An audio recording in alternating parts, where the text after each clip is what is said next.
Welcome to our deep dive into the Bhagavad Gita. Today, we're unpacking the incredible wisdom of Chapter 7, which is all about knowledge, sure, but more importantly, about realizing that knowledge. I mean, think about that question for a second. What if you could know everything there is to know about reality, with zero doubt left? It sounds impossible, right? But this is the exact promise Lord Krishna makes at the very beginning of this chapter. It's a huge claim. So, let's jump in and see what he's getting at. So, this isn't just about dumping a bunch of facts on you. Not at all. The chapter lays out a complete path. It's a journey for a seeker, one that's designed to take you from just knowing about the world to truly, deeply realizing the nature of existence itself. Okay, so how does this journey work? It's basically a three-step process. First, you start with jnana. That's your theoretical knowledge, the stuff you learn from books and teachings. Then comes the really hard part, sadhana, which is the dedicated practice. You have to live it.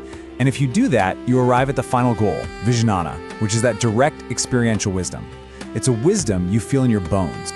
But here's the thing, and the Gita is super honest about this. This path is not easy. In fact, it's incredibly rare. We're told that among thousands of people, maybe one even tries to achieve this. And out of all those who try, only a handful will ever really get it. That really puts into perspective how precious this knowledge is supposed to be.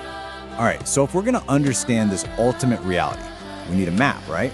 Well, the Gita gives us one. It breaks down everything in creation, and I mean everything, into two fundamental natures that work together to create the whole picture. So on one side, you have what's called the lower nature, or apara prakriti. This is all the stuff we can see, touch, and measure. The elements, earth, water, fire. But, and this is interesting, it also includes our mind, our intellect, and even our ego. But then, and this is the real game changer, you have the higher nature, the para prakriti. This is the invisible life force, the conscious spirit that holds the entire universe up and makes it all run. Now, it's really tempting to think of these as two separate things, maybe even fighting each other. But that's not it at all. As this verse says, they work together. They are the womb of all beings. Everything that has ever existed is born from the combination of these two. And this leads to one of the most beautiful and, honestly, most powerful metaphors in all of spiritual literature. This idea that everything is strung together like gems on a thread. This image is absolutely key to understanding the whole chapter. Just picture it, right? The whole universe is like this stunning necklace, covered in gorgeous, shiny gems. We're totally captivated by them. The people, the places, the drama of life, they grab all of our attention. But what we're missing is the thread. The invisible string that's actually holding the whole thing together. The gems come and go, but the thread remains. Okay, so that naturally leads to a big question, doesn't it? If this divine thread is everywhere, holding everything together, why on earth can't we see it? Why are we so obsessed with the shiny gems? Well, that brings us to the next massive idea, Maya. The reason we can't see the thread, according to the Gita, is because of something called Maya. You can think of it as this powerful cosmic illusion, a kind of veil made from the three basic qualities of nature that's draped over reality. And this veil is so convincing that it tricks the whole world into seeing only the gems, while the thread remains completely hidden in plain sight. We just get so completely wrapped up in the day-to-day drama of life, the constant changes, the ups and downs, and because of that, we completely miss the unchanging foundation that it's all built on. We get stuck on the surface of things. So are we just stuck then, hopelessly deluded? Is there any way to pull back this veil of Maya and see what's really going on? You bet there is. And the answer the Gita gives is surprisingly simple and direct. And check this out. The way to get past this powerful illusion isn't about thinking harder or trying to force your way through. It's all about taking refuge. It's about surrender and devotion. The idea is that by focusing your attention on the thread itself, that higher reality, you can just cross over the illusion. So now that we know the obstacle and the way to overcome it, the Gita does something really, compassionate. It recognizes that people come to this path from all different walks of life and for all kinds of different reasons. It actually lays out 4 types of good, virtuous people who seek the divine.